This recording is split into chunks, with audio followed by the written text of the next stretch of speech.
Hello everybody and welcome to today's live stream. There we go. Yep, today we are going to be starting to run through just some of the new updates in the firmware that's going to come very, very soon.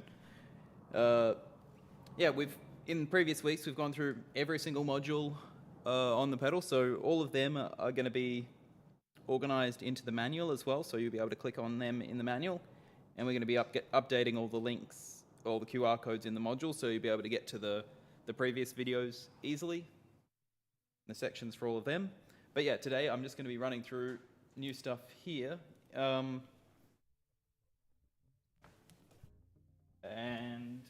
yeah, the first thing, some of this you will have seen before if you've been watching the last few videos. But some of it will be new. Also, I'm trying to keep my audio levels a little bit better today, so give me a yell if they sound okay. Hopefully, I've added some compression into the mic and a little bit of noise reduction, so hopefully that keeps out some of the random background noise of the factory area that we are in. So yeah, hopefully that all sounds okay. Give me a yell if it does or doesn't in the comments. So yeah, what we'll be showing is some of the new stuff. There is lots of it.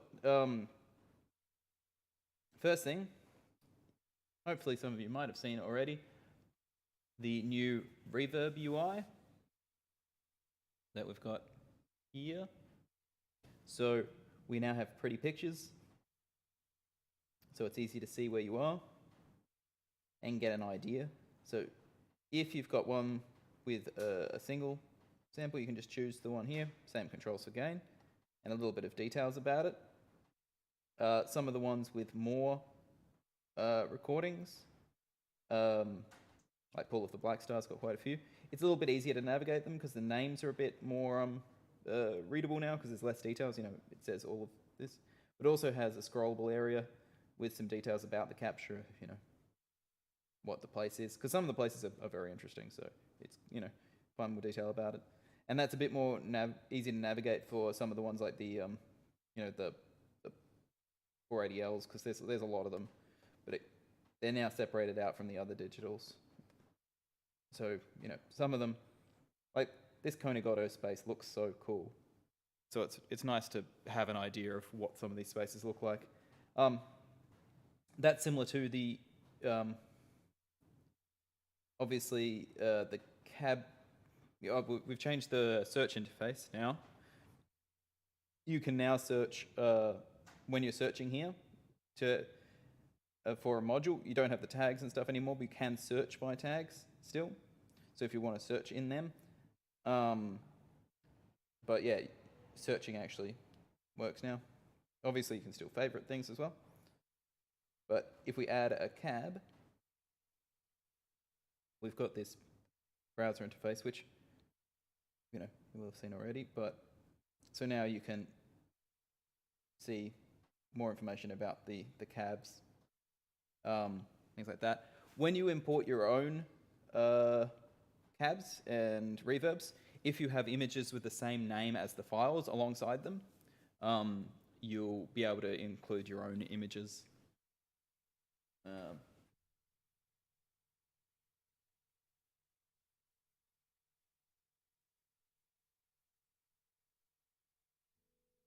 Yeah, so that's one of the things. So yeah, that's one of the little fixes. I just got a comment that my mic volume is a bit low.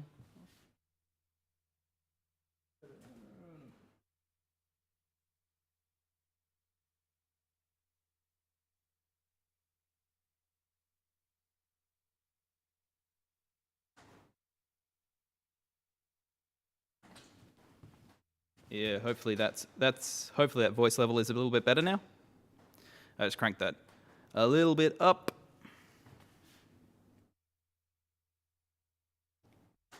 So yeah, I'll try and keep my voice in well, it's going through the compressor, so hopefully it keeps me in a relatively consistent volume.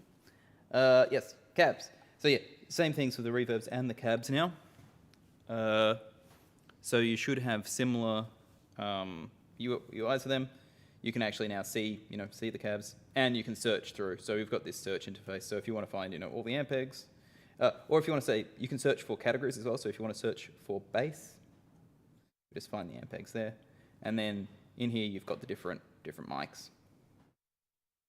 So that's a little bit easier.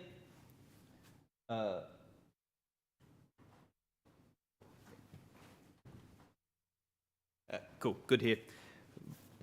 Levels are fine now, good, thank you. Yeah, so that's one of the big updates, this interface here. Obviously, you will have, hopefully in the recent ones, you will have seen the amps. We've got, in this latest update, we have got one or two new amps. I've got this lovely Zinky Trim Electric Thunderbolt, got a couple of captures of that. But the main thing is, there's now a process for importing these. So there's a website that you can go to that we've done. It's listed on the website. Amp capture at .polyfx.com. That one lets you convert existing, put the right metadata around existing amp captures. The main thing is that you need to have a way to tell it, because we've got these extra information about gain and the images and the text and stuff, and all the combinations here of the controls. So there's a website that lets you put the files in the right places for it to have that information, and also capture your own. And it's a guided capture process, so you can, follow through and capture everything. So that's all of the amps there. Obviously, we've still got a bunch of amps included, but you can import your own as well, either ones you capture or ones you grab online. There's more amps that we're capturing, but we're really excited to see other people capturing. So it's really good to see in the last testing update that there were people training some, and so if you capture one, they're trained. We've got a server running with a GPU in it, a graphics processor unit, and it does all the training. It should take about 10 minutes per capture, maybe a little. It depends. Actually, I think on the newer ones, it's about 5 to 6 minutes per capture. So obviously, like on this, I think on the this Carbon, we've done 2 channels and 3 levels for the 2 channels, so that's 6 captures total. So, you can say that that might take 15-20 minutes to train all of the different capture options. But if you're just doing a single capture, it should only take 5 minutes for that to happen. So that's amps and cabs and reverbs that you've seen before. There is something else new that I will show now. Actually, there's 2 new. There's a couple. There's been lots of little bug fixes and improvements. I've been fixing up a bunch of stuff. Some of which was like long-standing bugs. Some of it is new and exciting bugs, and some of it is new features.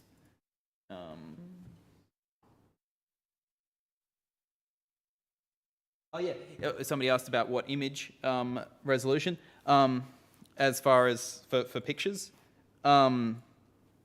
if you upload the amp ones, they'll be it'll automatically put them into a square aspect ratio and crop them for you and put them into the right size. If it's for reverbs and cabs, you'll have to do them at 280 by 280 pixels. Mm-hmm. So little tiny JPEGs, 280, because they end up, they're pretty small on the screen, so small res is good for file sizes. 280 pixel JPEGs if you want to have your own ones. That's the question from Jason.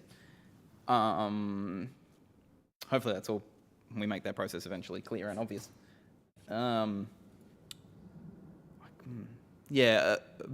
I should add something so it automatically resizes them and crops them in the other. In the import of the amps, it does do that because you're doing through the website. What was I babbling? Oh yeah, next thing.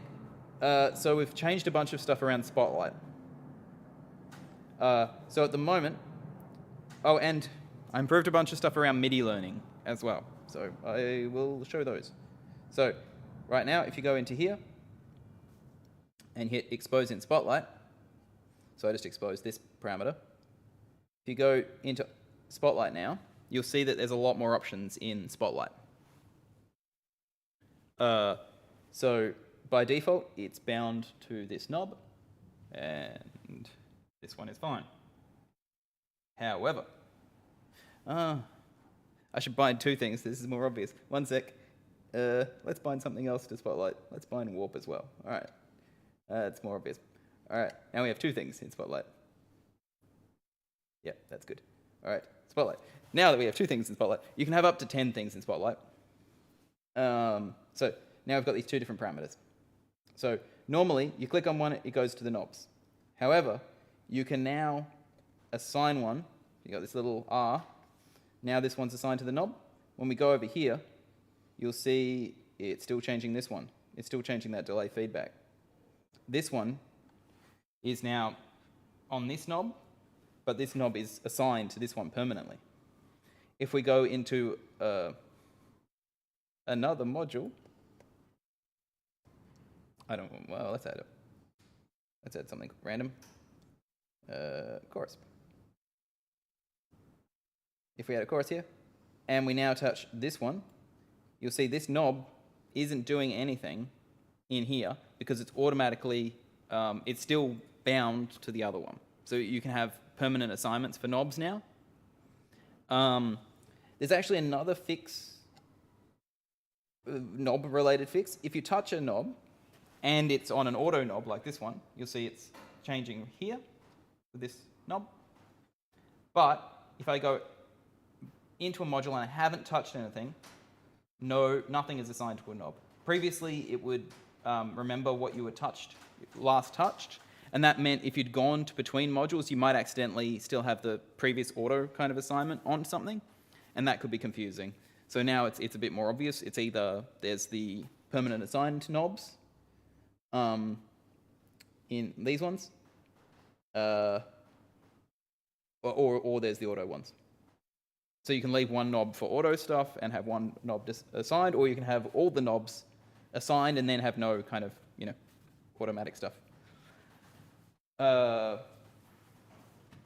So yeah, that means there's just new ways. If you want to have this one to say be wet, if you've got a wet dry at the end of your patch and you want to have a level and a mix always be there, then you can have them on those knobs very easily, have level and mix.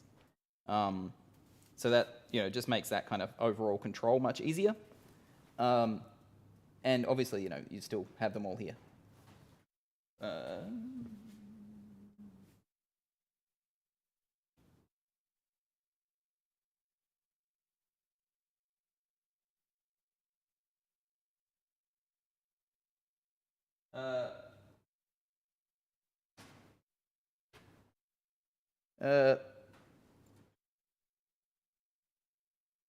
Carlos asks, are you going to make a module for capturing amps and pedals? Yeah, so the amp NAM module, that'll play back, that'll play captures.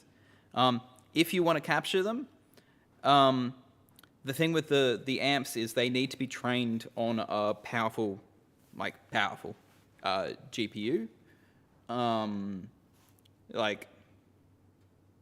If you've got a $2,000 GPU, then they train pretty fast. If you're on something a bit wimpier than that, it'll take a long time. And we're talking GPUs with huge heat sinks, tons of power. Nothing. This is 500 milliamps total power draw at 9 volt. Really, we need something that's taking amps of power draw for the GPU to train fast. So at the moment, the capture process is you go through the website and it'll show you on the website, and then it'll send the files off. So you'll need, at the moment for the capture process, you'll need an audio interface and a load box for 4 amps. That's the only things you'll need. So audio interface and a load box. And then you can use the website capture process, which we've got at the moment. So yeah, it's kind of separated out from, you have to capture and train there and then run on the pedal. At the moment, there isn't, with the Beebo hardware, there isn't really a way that I can see, because you'd still need a load box to plug you can't plug the output of an amp directly into inputs like this. You need something to dissipate that power, and you also you need the training performance. Training on a CPU, even these are relatively fast CPUs for something like this, but even on a high-end desktop CPU, training would still take a very, very long time. On my 16 core AMD, which is a nice beastie CPU, it still takes like 20 minutes to train on CPU, maybe even longer. I think 20 minutes, half an hour to train on CPU only. So on a smaller CPU it would take a very long time. So currently you need that to send it off to something else, like a faster server, to train effectively. So that's the way that works at the moment. There's also this X and Y assign thing. So you can assign a parameter, and then you can control it on a XY pad. So if you go over here, you'll see that this number is now changed. Whoop, is now over here at minus 6.4. And the other way. So yeah, you've now got these extra controls in Spotlight. There's also one of the things I mentioned is I fixed up how Midi binding would display. It now shows what channel and number you've bound on. So it's just a little, make life nicer fix. But say if we Midi bind this tone, we just hold this, press there, press Midi, and then if I turn a knob down here, here's a knob I prepared earlier. He says confidently, do I have that plugged in? Imagine I have that MIDI controller plugged in. I thought I did. Sorry.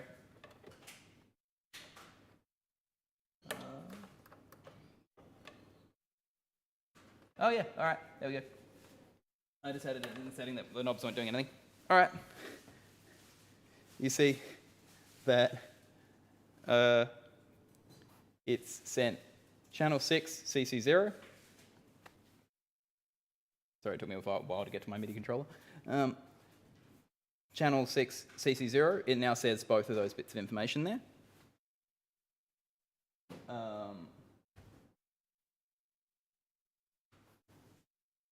So that's, and now you can see more information about the MIDI binding.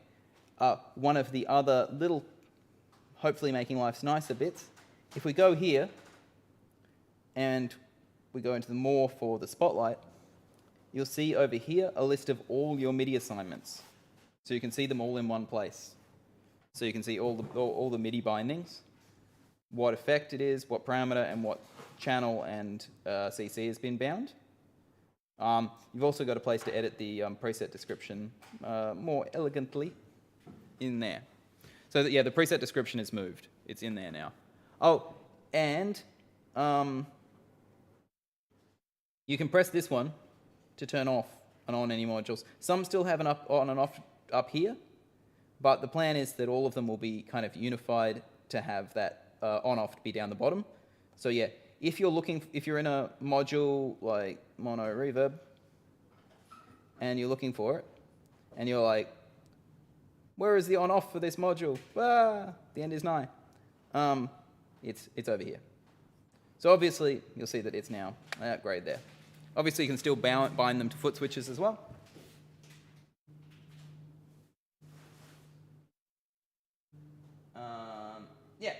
So, MIDI there. There were also other, there's some other like little updates. I'll just go and glance across it.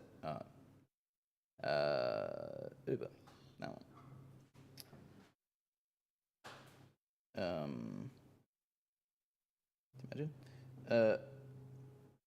So yeah, there's been some other little updates like this. Filter slider actually works more nicely in logarithmic feel now. So it's actually, before it was jumping in the wrong spots.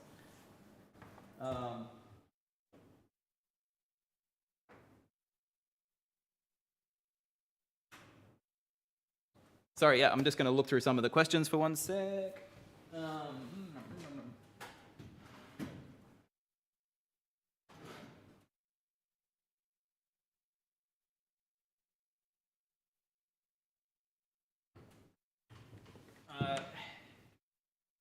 So somebody asks, are there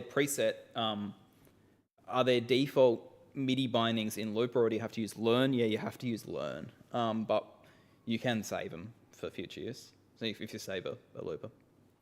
And are we getting sus functions? I haven't really.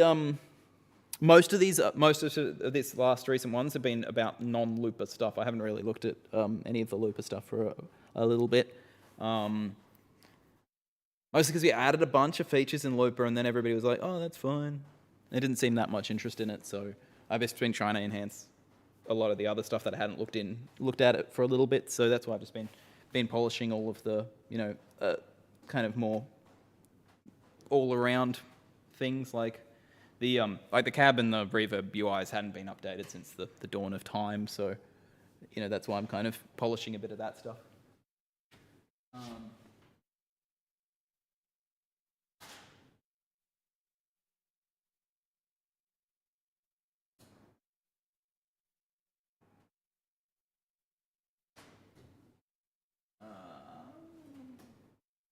Yeah, so I haven't. Yeah, as far as some Looper stuff, haven't really looked into much of those issues for a while.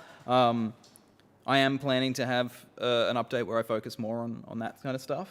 Yeah, this one's really more focused on amps, cabs, reverbs, and Spotlight and Midi. There was a couple of MIDI-related bugs. Somebody just mentioned that there was some with... They had ones with the Micro Freak. Yes, I realized that there was also... I can't remember when I fixed that. It might have been in the previous firmware update that I fixed the bug with Strum and Midi, or it might be in this one. Yeah, I realized there was a mistake in some of my code that I'd used in a few places with some Midi stuff. So I'll double-check where else I've done that same stupid thing. There was a bit where I was saying... magical programmer stuff, basically. I was saying a certain bit of memory was a certain size, and I was actually calling the wrongs, like the whole collection of things one size instead of just the first item in the collection being that size, if that makes sense. Yeah. Somebody asked what firmware update, what all of this stuff is going to be in. It's going to be in 3.3.5, which will be the next one that comes out. I'm just getting all of that ready now. So 3.3.3 has a couple of these things in it, but 3.3.5 will have all of these extras.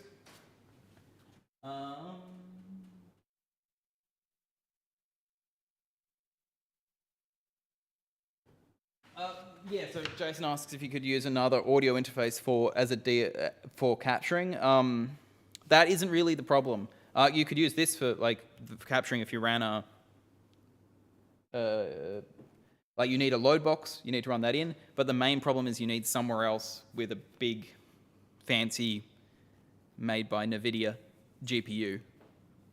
And the way we've done that is that we have a server running that it sends off the amps to train on that server. Which was a giant pile of arse to set up, but all works now.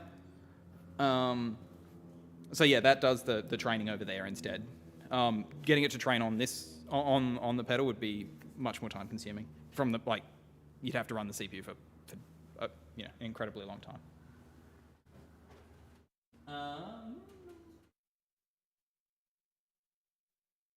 Yeah, so just with that the issue with there's a few MIDI modules that will be improved. We'll just because it's the same mistake I made in a few places. So it was not working consistently. I should have. That'll probably fix up a few things around the place.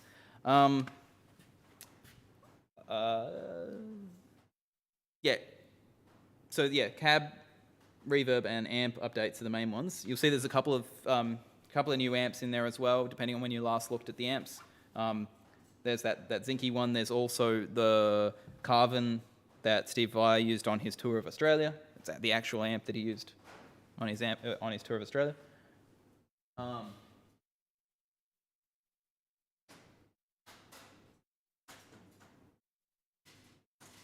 Matt asks for some demos of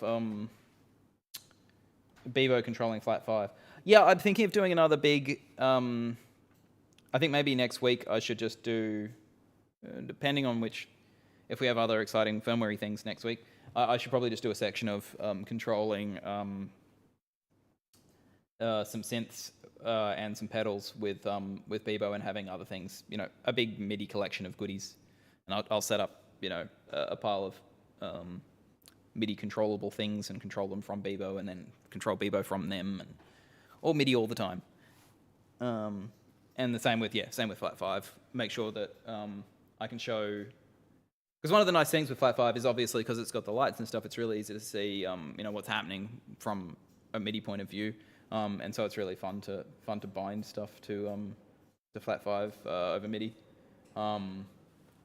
Especially things like the mod wheel, because mod wheel by default controls blend between the two presets, the two sides of a preset, and so that's really fun.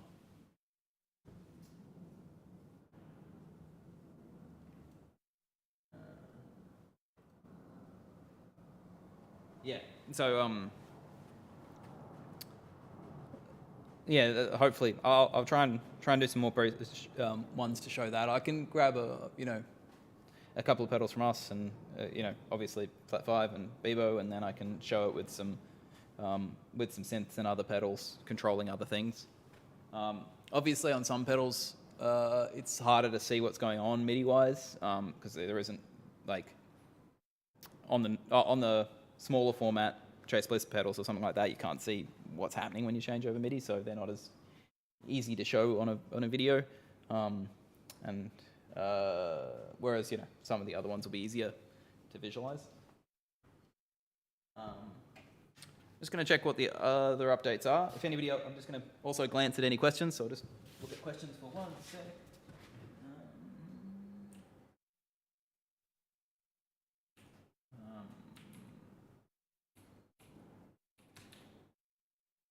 Cool.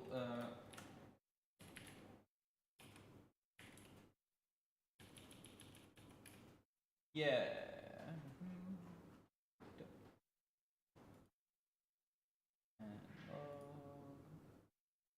Okay.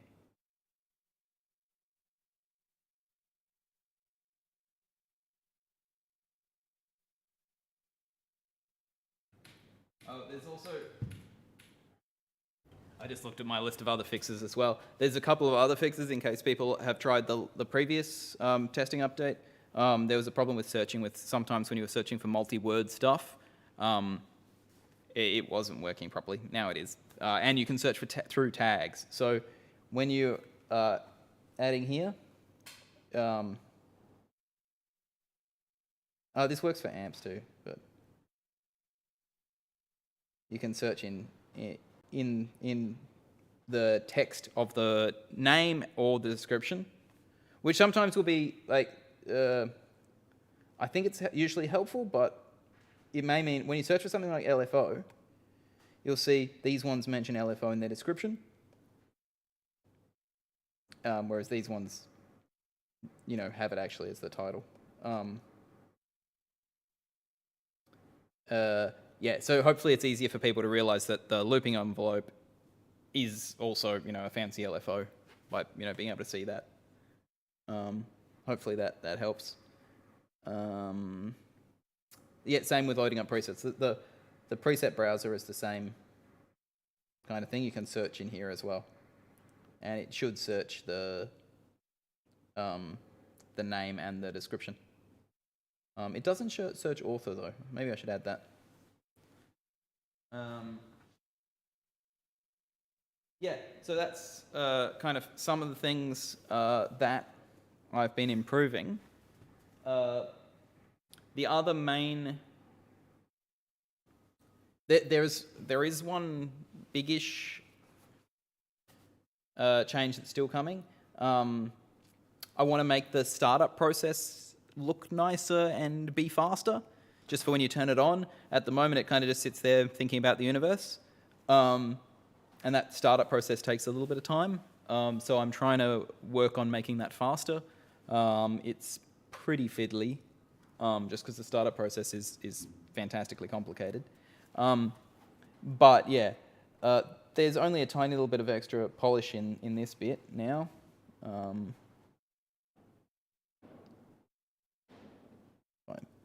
expose more of these things. Yeah, so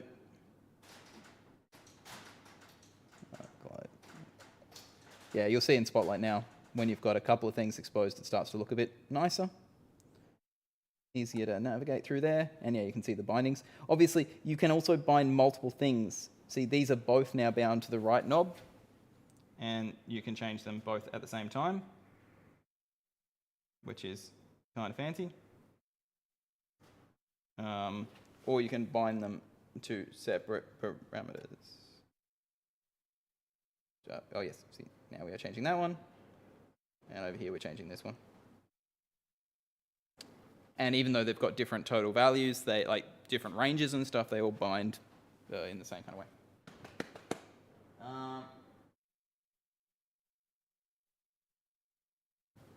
Yeah, happy to do one that goes into more like a video that goes into detail about how to do all of the different interactions over MIDI, because that is a question we get a lot.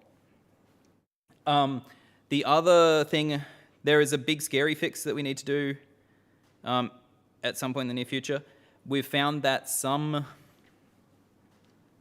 older units that have been around for ones that are 3 years old have issues occasionally with flash corruption due to a thing called bit rot, and due to cosmic rays, which is just basically magic. Yeah, the sun is the problem, and stars. So yeah, occasionally that'll cause corruption in the flash, because even if you don't write to the... Yeah, there's flash memory is really complicated. So yeah, we need to do an update that makes the actual flash memory storage more reliable, and we've done most of the work for that, but it's quite a lot of work. So there'll be an update that does that in the near future as well, which won't look very exciting for everybody, because it'll be like, oh great, there's some file system change. But the thing will be that it will make the startup process and the general... It should make startup faster, but it also will just make it much, much more reliable as far as longevity of the flash, which, is important. It's kind of fiddly space magic. The next update, this current one, should be pretty fast. The one after that with the file system change will actually take a long time to actually do the update. So yeah, I think that's most of the stuff that's visibly or importantly changed. We've got some plans for things that are coming up as well. Currently, the view for set list is kind of pretty unsatisfying, so we're going to make that newer just so it's easier for people to set that. Settings hasn't been neatened in a little bit, so that could be neater. But hopefully the recent changes are just focusing a lot on making sure that everything is polished and works smoothly, and life is good. Yeah, but definitely keen to show it with all of these things working together. But if there's any other questions, okay, yes, reading the next question.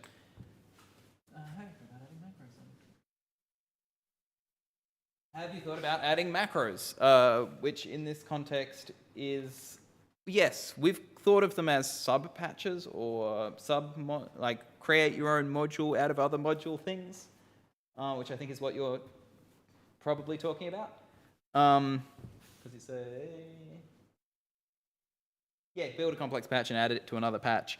Yeah, sub modules, like, yeah, being able to group all of these up and have it as a thing and say, oh, well, usually I want this filter to run in, whenever I want a reverb, I want a filter before it and a VCA or, you know, a couple of modules around it. Yep, we have thought about doing that. We actually have, we made a nice looking design for that. The back-end code all currently supports that. We actually use that kind of idea for some stuff at the moment. But it's pretty fiddly, so it's going to take a little bit of time to do. But the other worry I have is that,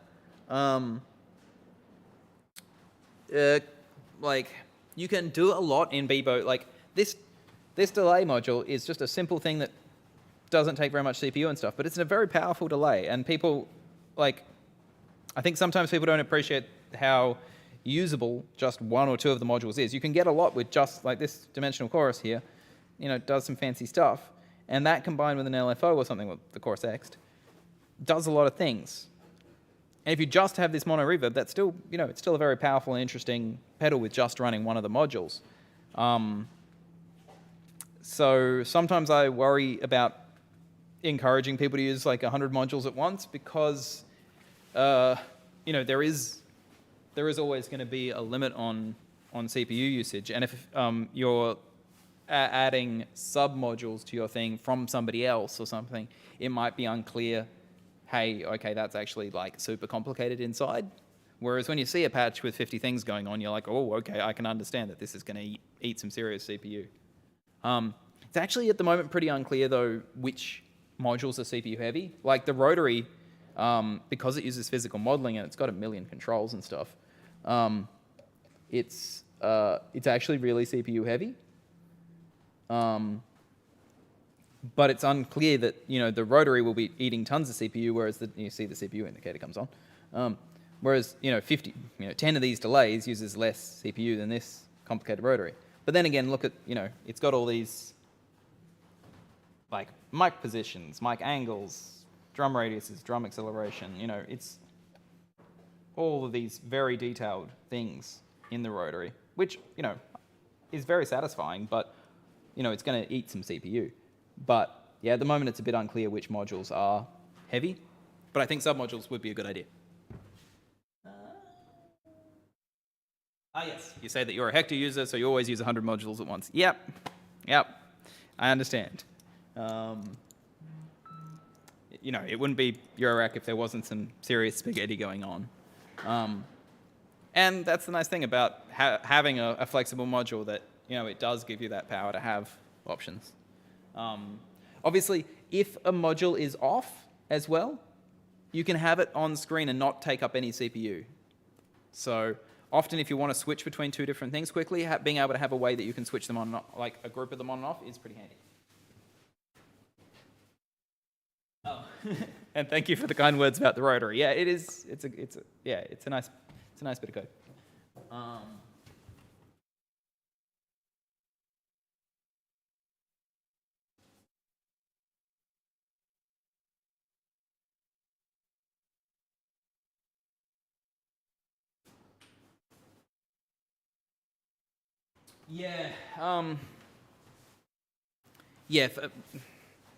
The other thing about favorited settings and stuff, yeah, that's kind of, we've got some ideas around that, but again, that's going to be further in the future because it's actually like a pretty complicated change to a bunch of things, but it would be nice.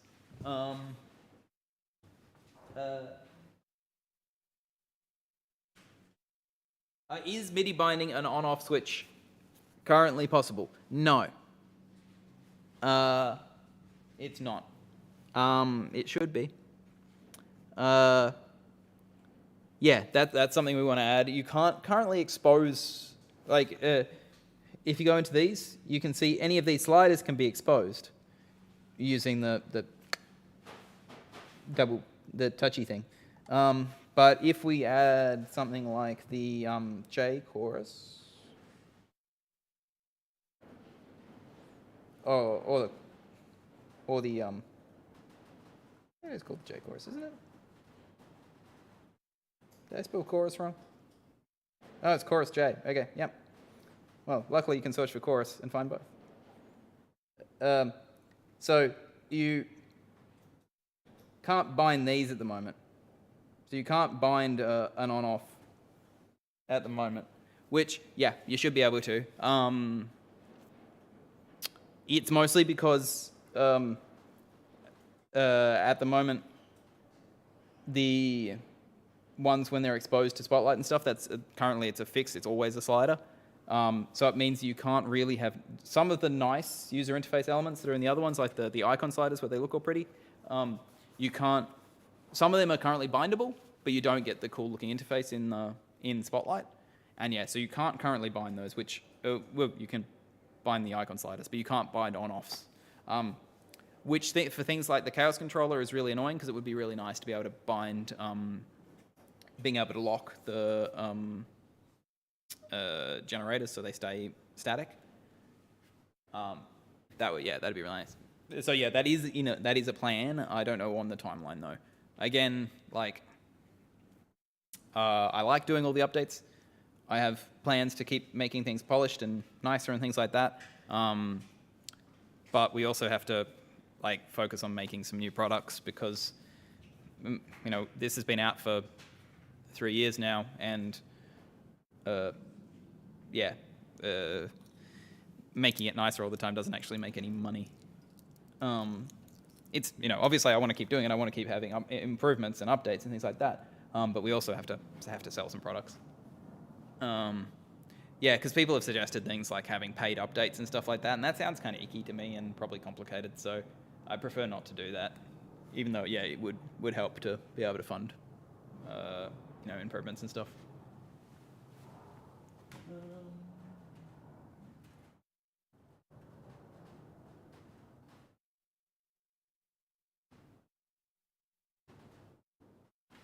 So lock TNX. Yeah, there is a way to do it though at the moment. If you do want to bind, so that with some of the switches, and actually it's possible for the chorus as well that I just showed. I forgot to explain that. It is fiddly, but there is a workaround. So if we grab the Chaos controller, sorry about this. I'm just randomly adding modules everywhere. I'll tidy this up a little bit. Okay, I've shown this trick before, but if you just grab a sum module, and connect this one up to there,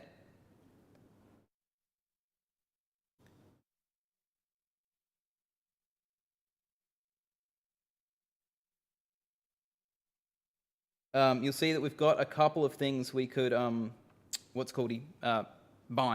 connect to here. So as long as the parameter is one that you can control over CV from the module, even if you can't MIDI bind it, you can connect up to it. So things like the T clock trigger input, we can run into there, rate, X bias, X clock input, spread, steps. So deja vu is the closest we can do here. So that's, it still doesn't give you all the controls as far as locks and things like that. But if it is one, which it was in the chorus I said earlier, if it's one that you can bind here, then you can instead learn this as as a range, and then just hit MIDI learn on that, and then this one will send that control to there. So that for some modules you can have a workaround there, but there are some things that aren't exposed to other places, especially like at the moment there's no way to learn this different scale selection or something like that.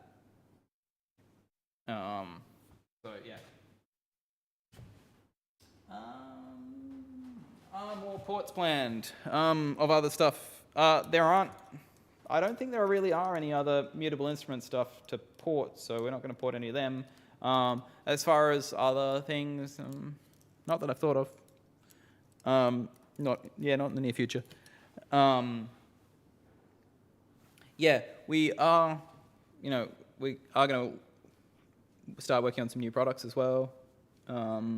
Obviously, Flat 5 was our focus for a while. That's out now, so gonna kind of keep shipping both of these, but we are thinking about new stuff as well.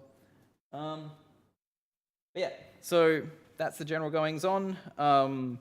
This we're going to keep testing this latest update today, and if all is good, then it should be released today-ish / tomorrow. Hopefully we'll see everybody enjoying the amps. Obviously, I think the amps and the cabs and the reverbs, all that's pretty exciting. Depending on what you're using it with, it's under A, so I should have just searched. I should have just scrolled to there, but the process is all pretty straightforward for these guys. If you missed it at the beginning, we have pretty pictures now for all of these things. You can grab nice things like that very easily. We've got some new amps like the Carbon and stuff in here. We fixed up some of the labeling issues which we had before.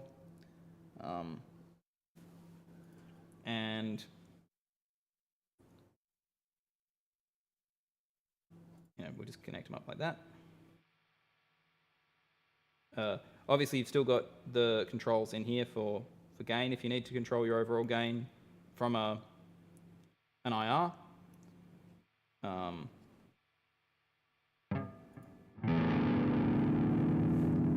you can get some fun sounds.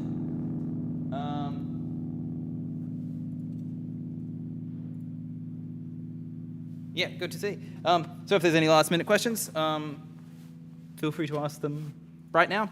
Otherwise, that will be the end for today. If you haven't checked out the amps yet, or any of the other new stuff, feel free to do that. Some of them sound pretty fun.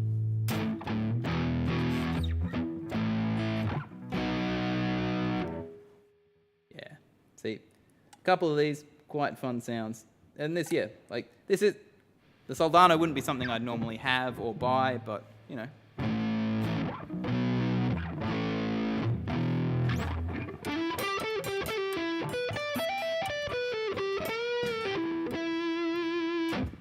which is just a sound that I'm not not my usual thing, but we've got lots of nice kind of mid-gainy stuff, which is more my normal, And that's a lot of change after the previous one.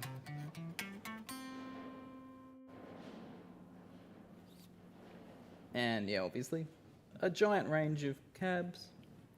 These have all been in here before, but now it's just a bit more obvious.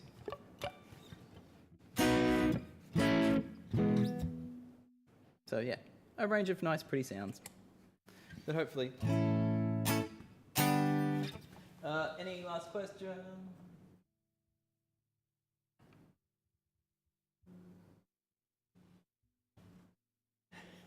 Colin said, I just tuned in. Can you do a brief overview of this update? In 3 seconds or less. New pretty interface for IRs. If you haven't seen it before, there's cabs. There's also a pretty interface for reverbs that looks pretty much the same. It's pictures now. It's much easier to work out what things are. I also added Spotlight stuff. There's more things in Spotlight. There's XY view. I fixed some Midi stuff. That's the update. That was the very fast version of the update. Specifically for Colin.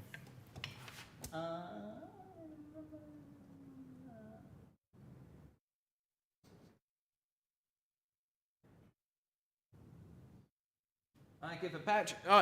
So Matt asks, is there stuff that helps out with CPU? If a thing is off, does it take up CPU?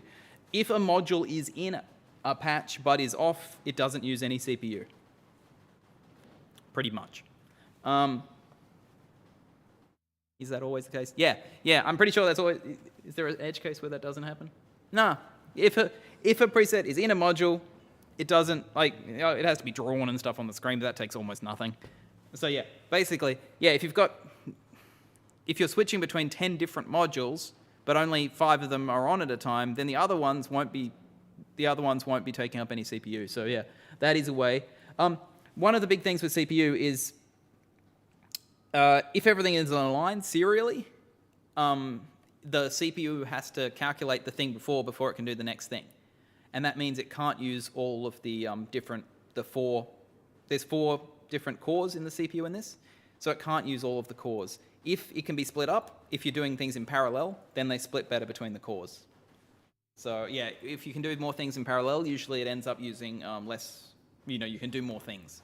That's also why the CPU usage meter up the top is sometimes totally garbage, because it'll display whatever the currently most used core is. So sometimes you're using 70% of CPU, and you're like, oh, all right. And then you add some other module, and it doesn't use any more CPU because it's using another core instead. So it kind of depends on how you add things. All right. And all right, thanks. Yeah, if you want more detail, just scrub back to the beginning. All right, that's the end for today. Thank you very much for watching, and hopefully we'll see you in the next update. Yes, and as somebody asked for earlier, I think maybe Matt, or Jason, I can't remember. It was a question earlier. Next week we'll probably run through, well, maybe some more fancy updates, depending on how much programming I get done. But we'll try and explain a bit about controlling Flat 5 and Beebo from other things, and controlling other things from Beebo. So Flat 5 from Beebo and other things. So Midi everywhere, all Midi all the time. So thanks very much, and chat soon.